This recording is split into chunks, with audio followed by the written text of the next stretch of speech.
자폭 전당대회, 자해 전당대회 이런 말까지 듣고 있는 국민의힘 전당대회 상황부터 짚어보겠습니다. 김건희 여사 문자 파동으로 불이 붙은 네거티브전이 한동훈 후보의 사천 의혹에 이어서 색깔론 공방으로까지 치닫고 있습니다.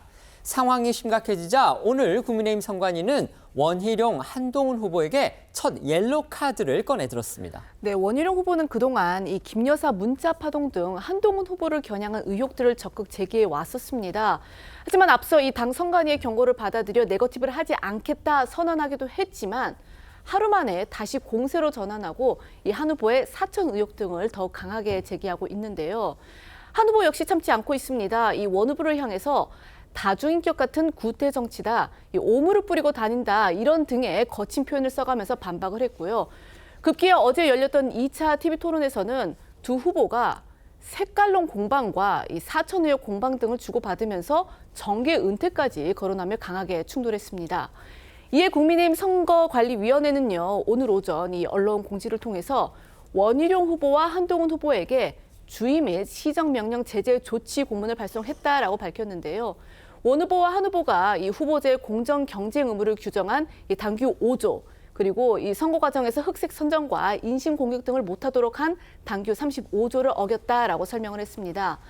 또 이번에는 1단계인 이 주의 시정 명령에 그쳤지만 이 다음 단계인 경고나 윤리위원회 회부를 받게 되면 합동연설회나 대담 참여 등 이런 곳에서 실제 불이익을 받을 수도 있다는 게 이 당 선관위의 설명입니다. 하지만 한동훈 후보 측은요, 이 같은 당 선관위의 결정에 대해서 이의를 신청하겠다고 했습니다. 네, 한 후보 캠프는 원 후보 캠프 측에서 제기한 의혹에 대해 반박하는 차원으로 답변했을 뿐 우리 측의 네거티브는 없었다며 제재를 받아들이면 네거티브를 했다고 인정하는 것이 된다고 주장했고요.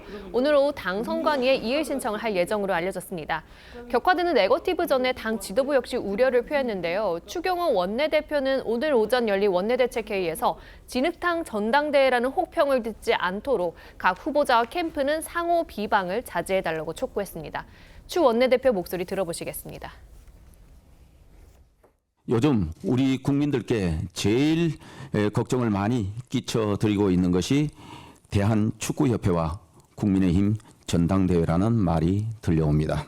더 이상 후보자 간 갈 때까지 가보자는 식의 막말과 진흙탕 싸움 선거라는 혹평을 듣지 않도록 각 후보자와 캠프는 선당 후사 정신으로 상호 비방을 자제하고 당원과 국민의 눈높이에 맞는 선거운동을 전개해 주시기 바랍니다. 두 당권 주자를 향한 첫 번째 옐로 카드가 나온 가운데서요. 잠시 후인 오후 2시부터는요.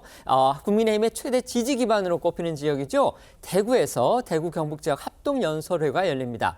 과연 오늘은 후보들이 상호 비방을 자제할지 정말 주목됩니다. 네, 이번 전당대회에서 대구 경북 당원 선거인단이 전체 당원 선거인단의 20% 이상을 차지하는 만큼 각 후보들 그 어느 때보다 보수 정체성을 강조하면서 당심에 호소할 걸로 보입니다. 당 선관위가 원희룡, 한동훈 후보를 정식으로 제재한 만큼 오늘 합동연설회에서는 네거티브 공세가 다소 수그러들지 않겠냐 이런 예상도 나오는데요. 오늘 연설회가 열리는 이 대구가 박근혜 전 대통령의 전 지역구이자 사저가 있는 지역이란 점에서 후보들은 한 후보가 검찰 재직 시절 박 전 대통령과 보수 정권 인사들을 수사했던 점을 집중 공격할 수도 있고요. 이렇게 될 경우 오늘도 역시 공방이 과열될 가능성도 있습니다. 앞서 잠깐 전해드렸지만요. 당 선관위가 공식 제재 결정까지 내린 가장 결정적인 이유, 바로 어제 열렸던 2차 TV 토론 때문이었던 것으로 알려졌습니다.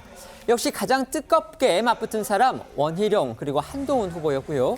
이 보수 정당의 당대표를 가리는 전당대회 토론에서 대진보 진영 공격의 무기였던 이른바 색깔론 공방이 나온 것도 모자라서 이 한 후보 가족에 대한 색깔론까지 등장을 해서 정말 보는 사람들을 낯뜨겁게 만들었다. 이런 비판이 쏟아졌습니다. 어제 열린 2차 TV 토론 내용 좀 더 자세히 전해주시죠. 네, 포문을 연 건 원희룡 후보였습니다. 원 후보는 이 토론 개시 후 첫 인사말에서부터 이 한 후보 관련 이른바 3대 의혹을 제기하며 포문을 열었고요. 본 토론에서는 한 후보가 이 참여연대 출신인 김경률 회계사나 정의당 당원 출신인 진중권 교수와 가깝지 않느냐며 이 색깔론을 꺼내 들었습니다. 원 후보는 특히 이 한 후보의 이모부가 이 박정희 정권 시절 대표적인 학생 운동권 조직이죠. 이 전국 민주 청년 학생 총연맹, 그러니까 이 민청학년 사건의 주동자고 한 후보의 장인도 검찰 경력은 있지만 민주당뿐 아니냐 이러면서 한 후보의 가족까지 이 색깔론으로 언급하고 나선 겁니다. 한 후보는요, 이런 원 후보의 공세에 철진한 색깔론이다, 황당하다 이런 반응을 보였고요. 오히려 원 후보가 그 운동권 출신 아니냐 이렇게 역공을 펴기도 했습니다. 국민의힘 전당대회가 네거티브 공방으로 비화가 되면서요. 당선관위에서 원희룡 한동훈 후보한테 첫 옐로 카드를 꺼내는 그런 지경까지 이르렀습니다. 다만 한동훈 후보 측 원희룡 후보의 공세에 우리는 반박했을 뿐이고 먼저 네거티브를 한 적이 없는데 왜 우리까지 같이 제재를 당해야 하느냐 이러면서 잠시 뒤에야 아마 이의 신청을 하려는 모양입니다. 이 상황 어떻게 보십니까? 일단 한동훈 후보 쪽에서야 책임이 없다 또는 책임의 경종을 따지고 싶겠죠. 그렇지만 사태가 이 지경까지 온 데는 다 같이 공동 책임이 있다고 저는 봅니다. 왜 그러냐면은 가령 조금 전에 말씀드린 그 어떤 그 네거티브가 하면서 색깔론이 있지 않습니까? 색깔론에 대해서 물론 원희룡 후보가 먼저 제기를 했지만 거기에 대해서 해명을 하는데 거치지 않고 원희룡 후보의 과거 학생 운동권 전력을 다시 끄집어냈거든요. 그런 부분이 또 하나 있고 또 두 후보 간에만 진행되는 것이 아니고 캠프 안에서도 많이 진행이 돼요. 캠프 안에서 당동혁 그 최고위원 후보 같은 경우는 이 문자 메시지가 전부 다 원희룡 캠프 쪽에서 다 조작을 한 것, 어떻게 유포를 한 거다 이렇게 주장을 하고 있는 것. 이것도 일종의 네거티브가 되는 것이거든요. 이 상황에서 가장 먼저 여기에 공감을 하고 이 지도부가 만약에 이렇게 자제를 요청을 하면 따라야 되는 사람이 저는 한동훈 후보라고 봅니다. 왜냐하면은 전직 당 대표 격이었던 비대위원장까지 지냈고 또 어쨌든 좀 앞서가는 후보로 이렇게 본인이 인정이 되고 있기 때문에 본인이 이것을 받아들이는 것을 해서 이 받아들여서 양쪽이 다 받아들여서 이걸 전환을 하는 분위기를 전환을 하는 계기로 삼아야 되지 않을까 싶습니다. 그러니까 저 제재 조치를 받아들이라는 그런 의미이신 거죠? 그렇죠. 네네. 뭐 이제 그 국민의힘 그 선관위 입장에서는 이게 뜨거워지는 수준이 아니라 낯뜨거워지는 수준이 되기 때문에 일단은 좀 시켜야 될 필요가 있다고 판단한 것 같습니다. 내용 자체가 뭐 이 네거티브에 대한 부분들이야 당연히 전당대회에서 있을 수 있으나 이 내용 자체가요.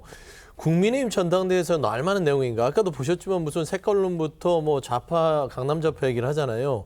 그거는 따지고 보면은 본인들 스스로 그러면 윤석열 대통령 자체도 한동훈 지금 후보 자체가 좌파라면 윤석열 대통령도 문재인 정부에서 검찰총장 했지 않습니까? 그러면 좌파라 규정해버리기 때문에 이거는 선관위가 보기에도 이건 지나친 네거티브다라는 판단을 한 것 같고요. 한동훈 후보 측은 억울할 수 있죠. 예를 들면 이제 물론 대세론 때문에 본인이 공격받는 것까지는 인정하겠으나 가족까지 그리고 사상까지 검증당하는 차원에서 싸잡아서 나까지 왜 네거티브를 한다고 하지? 라는 측면은 분명히 주장할 수 있는 바라고 저는 좀 판단이 됩니다. 네.